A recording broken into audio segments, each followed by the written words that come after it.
اور پوری دنیا میں آئینی عدالتیں کام کرتی ہیں، ہم کوئی نیا کام کرنے نہیں جا رہے۔ ایک تو آپ قاضی فائز عیسیٰ صاحب کو، جنہوں نے پاکستان تحریک انصاف کی ایک ٹانگ ادھر تھی، دونوں کندھوں پہ ہاتھ رکھ کے نیچے دبا دیا،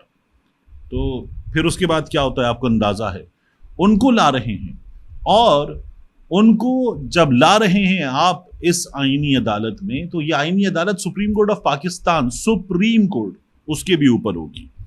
پھر بیرسٹر عقیل ملک صاحب کہتے ہیں کہ خصوصی کمیٹی میں آئینی ترامیم پر سیر حاصل گفتگو ہوئی، مختلف آراء پر غور کیا گیا۔ وہاں آپ دیکھیے ان سے کہیں سینئر علی ظفر صاحب یہ بتاتے ہیں کہ یہ صرف منتیں کر رہے تھے کہ مان جائیں، مسودہ نہیں دے رہے تھے، تو مسودہ نہیں تھا۔ نواز شریف صاحب کو یہی بات فضل الرحمان صاحب بتاتے، تو یہ سیر حاصل گفتگو بھی کر رہے ہیں۔ آئینی عدالت قانونی برادری کا بھی طویل عرصے سے مطالبہ رہا ہے، ہماری توجہ اعلیٰ عدلیہ پر مقدمات کا بوجھ کم کرنے پر ہے، پارلیمان میں ہمارا کردار ربر اسٹمپ جیسا ہے۔ اس بات سے میں اتفاق کرتا ہوں، بالکل اتفاق کرتا ہوں۔ جوڈیشل ایکٹیویزم پورے نظام پر اثر انداز ہو رہا ہے، میں اس بات سے خاص انداز میں اتفاق کرتا ہوں۔ ایک سوال کے جواب میں بیرسٹر عقیل ملک صاحب نے کہا کہ یہ تاثر درست نہیں کہ ہم موجودہ الیکشن کمیشن کو توسیع دینا چاہتے ہیں، آپ کی ترمیم یہی بتا رہی ہے، تاثر کی کیا بات ہے۔ پھر اس کے بعد وہ یہ کہتے ہیں ہم نے کب یہ کہا کہ ترامیم قاضی فائز عیسیٰ کے لیے لا رہے ہیں، تاہم قاضی فائز عیسیٰ بہت سی تجاویز میں سے ایک ہو سکتے ہیں۔ ہائے، آئینی ترمیم کے لیے حکمران اتحاد کے نمبر پورے نہ ہونے کے باعث گزشتہ رات قومی اسمبلی میں جو ہوا وہ آپ نے دیکھ لیا۔ طارق فضل چودھری صاحب کہتے ہیں کہ حکومت کے پاس جو نمبر کم ہے وہ ہے 13 کا 13۔ تو آپ دیکھیے حکومت اس وجہ سے نہ 3 میں نہ 13 میں، یہ حکومت کی صورتحال ہے۔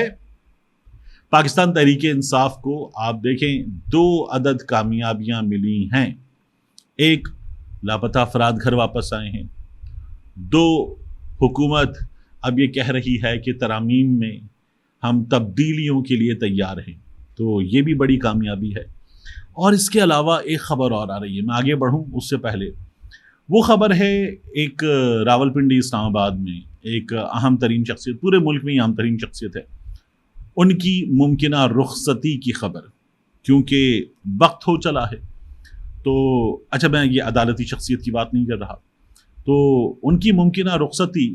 جب ہو جاتی ہے، اور یہ جلد ہو سکتا ہے، یہ سارا ہنگامہ بھی شاید اسی سلسلے کی ایک کڑی تھا۔ جب یہ ہو جاتی ہے تو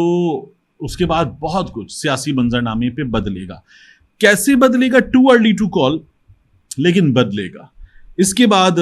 اب آ جائیے، اطہر قاسمی صاحب نے خبر دی کہ پاکستان تحریک انصاف کے رہنما یہ بتا رہے ہیں، پاکستان تحریک انصاف کے ذرائع یہ بتا رہے ہیں کہ مولانا فضل الرحمان نے ابھی تک جو کردار ادا کیا ہے،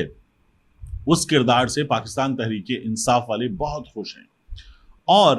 پاکستان تحریک انصاف والے اگر مولانا اپنے اس کردار کو مستقل بنا دیں،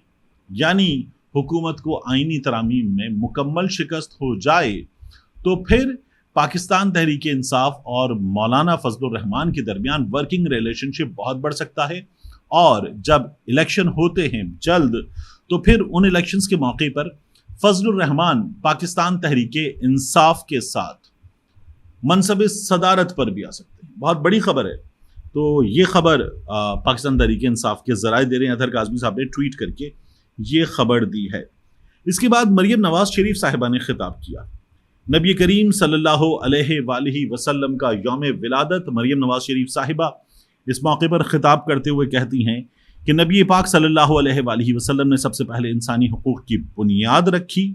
اور سیرت النبی کانفرنس سے خطاب کرتے ہوئے انہوں نے یہ کہا کہ ہمارے پیارے نبی صلی اللہ علیہ وآلہ وسلم خاتم النبیین رحمت للعالمین ہیں۔ نبی کریم صلی اللہ علیہ وآلہ وسلم کو اللہ تعالیٰ نے اپنا محبوب کہا ہے، ان سے محبت کی ہے۔ آج ہم ربیع الاول کے مبارک مہینے میں یہاں جمع ہیں، عشق رسول ہماری رگوں میں خون کی طرح دوڑتا ہے۔ اور مریم نواز شریف صاحبہ یہ کہتی ہیں کہ مسجد نبوی صلی اللہ علیہ وآلہ وسلم میں نبی کریم صلی اللہ علیہ وآلہ وسلم نے انسانی حقوق کی بنیاد رکھی،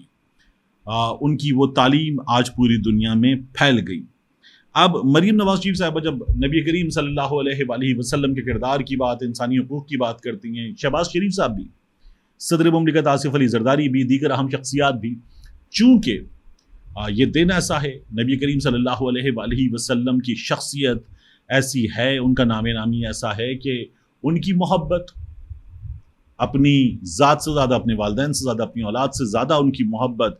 تکمیل ایمانی کے لیے لازم ہے۔ تو ظاہر ہے کہ سب اس محبت کا اظہار کرتے ہیں، مریم نواز شریف صاحبہ بھی کر رہی ہیں، باقی لوگ بھی کر رہے ہیں، لیکن مریم نواز شریف صاحبہ پہلی بار منصب اقتدار پر آئی ہیں تو ایک لمحے کو سوچیں کہ جس دن آئیں اس دن وہ شہزاد فاروق، پاکستان تحریک انصاف کے دیگر لوگ گرفتار ہوتے ہم نے دیکھے۔ پہلے دن جو بنیادی آئینی جمہوری حق ہے احتجاج، اس پر مریم نواز شریف صاحبہ نے پابندی لگا دی۔ پھر اس کے بعد جو انہوں نے اپوزیشن کے ساتھ کیا، پھر اس کے بعد احمد رشید بھٹی کو دیکھیں، دیگر مثالیں دیکھیں، خواتین جس طرح سے جیلوں میں ہیں، تو مریم نواز شریف صاحبہ جب یہ باتیں کر رہی ہیں تو یہ باتیں ان کو یاد دلانا ضروری ہے۔ یہ اس طرح کا موقع ہے کہ تنقید، ظاہر ہے کہ اس معاملے پر کیا کی جائے، کسی کی مخالفت تو نہیں کی جا سکتی، لیکن یہ باتیں ان کو یاد دلانا ضروری ہے۔ جس طرح سے مریم نواز شریف صاحبہ کی پنجاب میں سورج کے بھی منصوبوں میں تصاویر موجود ہوتی ہیں ایسے کر کے، اور مریم نواز شریف صاحبہ ہر اخبار کی زینت ہوتی ہیں، ہر ویب سائٹ کی زینت ہوتی ہیں، ڈیجیٹل میڈیا کے اشتہارات ہوں، الیکٹرانک میڈیا کے اشتہارات ہوں، پرنٹ میڈیا کے اشتہارات ہوں، مریم نواز شریف صاحبہ ہر طرف جس طرح سے عوام کے پیسے کا استعمال ہو رہا ہے۔ انہوں نے جب یہ کہا تھا نا مسلم لیگ نون کی حکومت ہے، ان کے والد کی تصویر جو کسی کھاتے میں نہیں، ان کی تصویر جب لگی ہوئی تھی، تو کیا نبی کریم صلی اللہ علیہ وآلہ وسلم نے، ان کے رفقا نے، خلفائے راشدین نے، حضرت عمر رضی اللہ تعالیٰ عنہ ہوں، حضرت عمر رضی اللہ تعالیٰ عنہ کے ساتھ ساتھ حضرت ابو بکر صدیق رضی اللہ تعالیٰ عنہ ہوں، حضرت عثمان غنی رضی اللہ تعالیٰ عنہ ہوں، مولا علی علیہ السلام ہوں، تو یہ تمام شخصیات کیا عوام کے پیسے کا اس طرح سے استعمال کیا گیا؟ کبھی سرکاری خزانے کا ایسے استعمال کیا گیا جس طرح سے یہ ہمارے حکمران کرتے ہیں؟ بنیادی معاہدہ ہے آئین شخص کے ساتھ،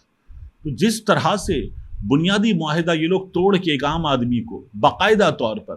یہ اجازت دیتے ہیں نقاب پوشوں کو کہ اٹھاؤ، غائب کرو، جو چاہے کرو، ہم ترمیم لا رہے ہیں۔